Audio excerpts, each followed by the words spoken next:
बहुत बहुत धन्यवाद आप सभी छात्रों का। देखिए बेटा, आप यहाँ एक आवासीय विद्यालय में शिक्षा पाते हैं। पिछले 25 वर्षों से ये विद्यालय आवासीय व्यवस्थाओं के साथ बहुत अच्छी ट्रांसपोर्ट व्यवस्था के साथ, वाहन व्यवस्था के साथ और साथ ही साथ दैनिक छात्रों के लिए जो पैदल चल के, साइकिल से या अपने निजी साधनों से यहाँ तक पहुँचते हैं, ऐसे हजारों छात्रों के लिए प्रतिवर्ष ये विद्यालय पिछले 1998 से 27 वर्षों से, पिछले 27 वर्षों से कार्य कर रहा है। मुझे हर्ष है कि हमारी संस्था, आपका ये विद्यालय, इस विद्यालय की प्रबंध कमेटी, इस विद्यालय के ऐसे कुशल, अनुभवी, समाज के चितेरे, छात्र प्रेमी, शिक्षा प्रेमी अध्यापक बंधुओं के द्वारा यहाँ कार्य होता रहा है कि जिन्होंने बच्चों को अच्छे अच्छे मुकाम तक, कीर्तिमान रिकॉर्ड तक पहुंचाया है और साथ ही साथ अपना गृह त्याग करके छात्रों के साथ आवास में, छात्र जैसी गतिविधियों में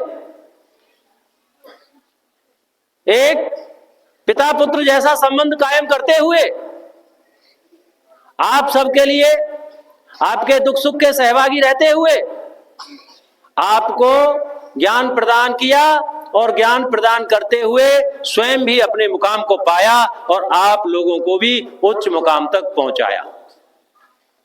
कितने ही अध्यापक जो पिछले इन 26-27 वर्षों में यहाँ सेवा देकर गए हैं, आज मुझे बड़ी खुशी होती है जब मैं देखता हूं कि कोई सरकारी लेक्चरर बिहार में हो गए, तो कोई सरकारी लेक्चरर एमपी में हो गए, तो कोई डाइट लेक्चरर पद को सुशोभित कर रहे हैं, तो कोई सरकारी संस्थान के हेडमास्टर बन के काम कर रहे हैं। बड़ा आनंद की अनुभूति होती है। उन लोगों ने यहाँ आप लोगों के साथ जो श्रम किया, जो शिक्षा दान किया, मैं समझता हूँ ये उस सबका पुनीत पवित्र प्रभाव है जो आज उनकी कामयाबी के रूप में उन्हें मिला है। साथ ही साथ उनके श्रम से जब मैं ये देखता हूं कि कोई बालक किसान इंटर कॉलेज से निकलकर आईआईटी रुड़की में पहुंचता है, कोई बालक किसान इंटर कॉलेज से निकलकर एनआईटी इलाहाबाद में पहुंचता है, कोई बालक यहीं से सीधे पढ़ाई करके जामिया मिलिया इस्लामिया यूनिवर्सिटी में जाकर के, जिसको कंप्यूटर साइंस के लिए उच्च स्तरीय शिक्षण संस्थानों में गिना जाता है, वहां पहुंचता है। या कोई साधारण सा बालक जिसको कभी हम ऐसे ही देखा करते थे कि आज उसके पास ड्रेस नहीं है, कि कल उसके पास पुस्तकें नहीं है, आज फला सर ने उसकी मदद की है, कल किसी दोस्त ने उसकी मदद की है, या हमने अपने स्तर से उसकी कोई मदद की है, आज वो बालक रजिस्ट्रेट पोस्ट को सुशोभित कर रहा है, तो यह लगता है कि हमारे जीवन की जो सार्थकता है वो कहीं ना कहीं होकर के हमने पाली है। खुशी होती है हमें, यही हमारे लिए सबसे अधिक प्रसन्नता का विषय है। मैंने पिछले 27 वर्षों से, उससे पहले तो लगभग मुझे भी आप समझ लो कि मैं भी आप जैसा युवा था, थोड़ा सा और आगे उम्र बढ़ी थी। मैंने मात्र 30 वर्ष की उम्र में विद्यालय की स्थापना का मन बना लिया और इसकी शुरुआत कर दी थी, केवल 0 पॉइंट से। मैंने ये नहीं देखा कि मेरे पास शक्ति क्या है, मैंने ये नहीं देखा कि मेरे पास साधन क्या है, बस मैंने सिर्फ इतना देखा कि मेरे अंदर डिजायर क्या है, इच्छा क्या है, कुछ भी नहीं था। जब मैंने इसका सपना लिया और शुरुआत की तो लोगों ने कितनी जगह मेरा मजाक बनाया। जिस समय मैंने एडमिशन फार्म भरने शुरू किए, जिस समय मैं 7 बच्चों को लेकर के और एक विद्यालय का सपना सजो करके बैठा था, तो कितने ही लोगों ने मेरा मजाक बनाया। काहे के फार्म भरे जा रहे हैं, अरे देखो कमाल है, कैसा लोगों को बहका रहे, देखिए फार्म भर रहे हैं, अरे देखो फार्म भर रहे हैं। काहे का फार्म भर रहे हैं, क्या है इनके पास, काहे से फार्म भर रहे हैं। एक तरफ भैंसें बंधी थी, छप्पर पड़ा था, केवल एक कमरा और एक हॉल स्कूल के नाम पर यह साधन था। परंतु इसके विपरीत मेरे दिल में जो शोला था वो ये था कि मैं शिक्षा के लिए कार्य करूंगा। 10 वर्ष उससे पहले बगैर संस्था के खेती का पूरी तरह से कार्य करते हुए फ्री ऑफ कॉस्ट, बगैर किसी शुल्क के बच्चों को एकत्रित कर करके शाम को बैठा बैठा के मैं पढ़ाया करता था। मेरा जुनून था, मेरा शौक था पढ़ाना। और बच्चे भी ऐसे थे कि कई बार तो मेरे साथ जंगल में खेत पे पहुंच जाते थे, क्योंकि मेरी मजबूरी होती थी, मैं खेती कर रहा था, मुझे जंगल में रुकना था, मुझे अपने इंजन पर सोना था, तो मेरा साथ नहीं छोड़ते थे, पहुंच जाते थे। गुरुजी हम भी आपके साथ सोएंगे, यहीं पढ़ाओ, आज की तारीख यहीं पढ़ाओ। एक सप्ताह तक जंगल में काम कर रहा हूं, तो एक सप्ताह तक ट्यूशन क्लास रात को जंगल में चल रही है। वही भावना, वही प्रबल इच्छा। आज मुझे स्वयं पर विश्वास नहीं होता, मेरा खुद का कोई सपना नहीं था कि कभी मेरी शक्तियां, मेरी इच्छाएं या मेरी ये लालसा इस मुकाम तक पहुंचेगी कि यहां से निकलने वाला बालक देश के चुनिंदा एजुकेशनिस्ट में होगा, जिनको लाखों लाखों रुपए महीने की सरकार छात्रवृत्ति दे रही है केवल उनकी स्टडी के लिए। आज मुझे परम संतोष है, कितने ही छात्र यहां ऐसे बैठे हैं, मेरे सामने बैठे हैं, मैं नाम ले लेकर के खड़ा कर सकता हूं, जो इस बात को अपने पिताजी से जान सकते हैं कि पिताजी, गुरुजी आज जिक्र कर रहे थे, क्या आप गुरुजी के शिष्य रहे हैं, और रहे हैं तो क्या कभी रात में आप उनके साथ सोए हैं, क्या गुरुजी आपके साथ जमीन पर सोए हैं। मैं अपने छात्रों के साथ जिस तरह से छात्र जमीन पर सोते थे, मैं ठीक उसी तरह अपने छात्रों के साथ जमीन पर सोया। रात के 9-9, 10-10 बजे तक घोर संघर्ष किया है, शिक्षा के लिए कार्य किया है, और उन बच्चों को शिक्षा के रास्ते पर लगाया है जिन बच्चों को घर वालों ने ये समझ लिया था कि अब ये पढ़ के देगा ही नहीं। ये 7th क्लास में आ गया, इसको हिंदी नहीं आती, ये 8th क्लास में आ गया, ये बेटी इतने दिन से पढ़ रही है लेकिन कुछ सीखी नहीं।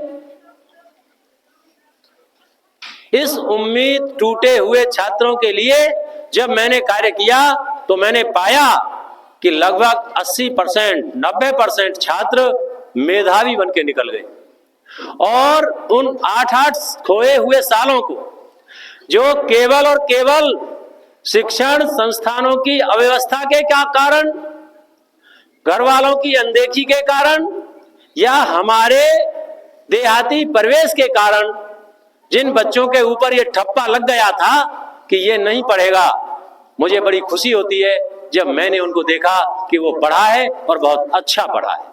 उसने उन अपने खराब 7 सालों की पूर्ति, 6 सालों की पूर्ति, उन 8 सालों की पूर्ति जब मेरे साथ रह करके 2 साल में की है या कहीं 1 साल में की है, तो मैं समझता हूं कि मेरा जीवन सार्थक हो गया है। अपने गांव की अगर मैं उस स्थिति में जाता हूं जिस स्थिति में मैंने स्कूल की शुरुआत की थी, तो मैं पाता हूं कि केवल राजेंद्र प्रधान जी, जिनके छोटे भाई, जिनका बेटे आज जो IAS हैं, केवल वो बेटियां दिल्ली रह करके पढ़ रही थी और हाई स्कूल पास थी। उससे पहले एक भी कन्या पखौदना गांव में 8वीं तो क्या 5वीं पास नहीं थी। आप पूछ सकती हो, आप जान सकती हो, आप अपनी बुआओं से बात कर सकती हो, आपको खुद पता लगेगा कि गुरुजी जो कह रहे थे वो यथार्थ सत्य है। 1998 से पहले जो स्थिति थी गांव की वो ये थी, और आज एक भी बेटी जिसकी उम्र अगर 15-16 साल है तो निश्चित वो पढ़ी हुई है, और जिसकी उम्र 20 या 22 साल है उसमें से 80% बेटियां आज ग्रेजुएट हैं। ये ही परिणाम हुआ करता है अच्छे विद्यालय का। और देखिए, अभी फिर उसी विषय पर आओ जिसके लिए मैं आपसे नारा लगवा रहा था। अभी सुनीता विलियम्स के लिए मैं आपसे नारा लगवा रहा था कि सुनीता विलियम्स महान हैं, लेकिन यह भी निश्चित है कि यदि आपके अंदर वो उत्कंठा पैदा हो जाए तो आप भी महान हैं, आप भी महान बनेंगे। आपके अंदर में से कोई पुर्जा खराब नहीं है, आपके अंदर कोई कमी नहीं है, आपके पास कोई अभाव नहीं है, आप भी महान हैं। कर लीजिए इस बात का प्रण कि हम भी महान हैं, हम भी महान बनेंगे। आदमी साधनों को कोसता है कि मेरे पास ये साधन नहीं है, मेरे पास ये साधन नहीं है, वो तो ऐसे पढ़ गए, मेरे पास ऐसे नहीं है, जबकि वास्तविकता इसके उलट होती है। जो पढ़ता है वो किसी साधन का मोहताज नहीं होता, उसके लिए साधन अपने आप से आप तैयार हो जाते हैं। अगर मैं अपनी लाइफ में जाऊं, यदि मैं अपने अतीत को देखूं तो मुझे वो रातें याद आती है, जो रातें मैंने उस पुराने समय में सन 84-85 में, सन 86 में पैसे के उस अभाव के कारण कि मेरे पास धर्मशाला में कमरा किराए पर लेने के लिए 3 रुपए नहीं होते थे, और उस 3 रुपए के अभाव में मैंने वो रातें कहीं प्लेटफार्म पर बिताई, कहीं दिन में जिस ढकेल पर केले बिके और उस ढकेल को मैंने अपना रात का ठिकाना बनाया, उसी पे अपना बैग लगा के सोया। मुझे अपने वो समय याद आते हैं जब मैंने यहां से और अलीगढ़ तक साइकिल से आना और जाना। आज खुद अपने पर विश्वास नहीं होता, आज मोटरसाइकिल से थक जाते हैं, हिम्मत नहीं होती, आज मन होता है कि केवल गाड़ी से ही जाना है, अलीगढ़ जाना है। किंतु उस समय की अंदर की जो इच्छा शक्ति थी वो कहां से शक्ति पैदा करती थी, कहां से उस साइकिल के पेडलों को घुमाती थी, ये तो वही समय जानता है।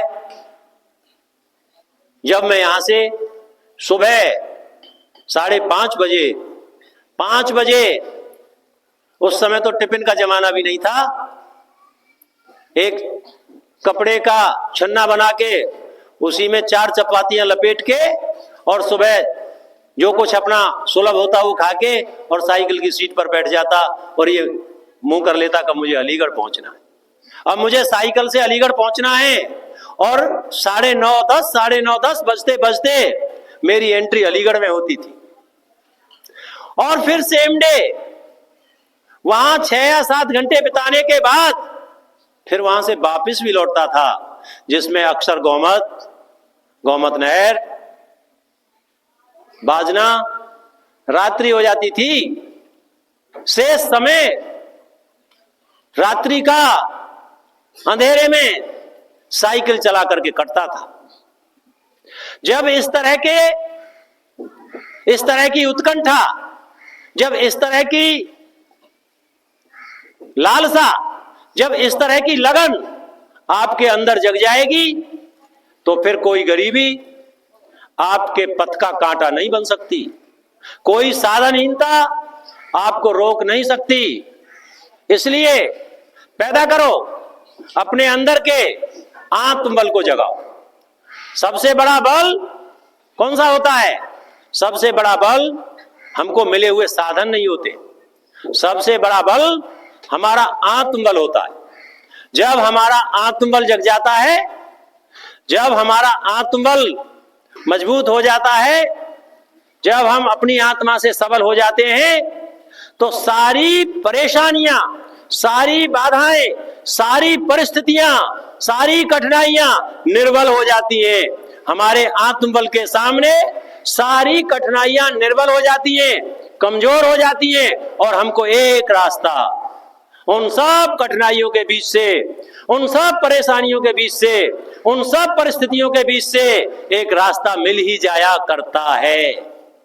इसलिए जगाओ बेटा, अपने आत्मबल को जगाओ, अपने इरादों को उठाओ, अपने संकल्पों को दोहराओ, अपने संकल्पों को मजबूत करो, अपने अंदर एक भावना को भर लो। आप जो सोच लोगे वो बन जाओ। केवल आवश्यकता सोच लेने तक की है। सोच लो, अपने मन में भर लो, अपने इरादे तान लो, वायदा कर लो, मुझसे नहीं, अपने पापा से नहीं, अपनी मम्मी से नहीं, अपने मित्रों से नहीं, गुरुजनों से नहीं, वायदा कर लो। किससे? अपने आप से कर लो।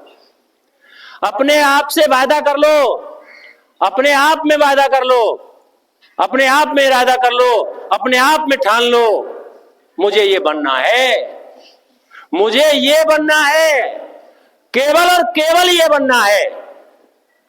वही बनोगे, कोई नहीं रोक पाएगा। वही बनोगे, जो सोच लोगे वही बनोगे। लेकिन सोच लो, और जब तक कोई सोचोगे नहीं तो फिर बनोगे ही क्या? हम कहीं से कुछ भी पाते हैं तो हमें उसका बताना तो पड़ता है कि हमें ये चाहिए। जब हमारे पास ये है ही नहीं कि हमें ये चाहिए तो फिर मिलेगा ही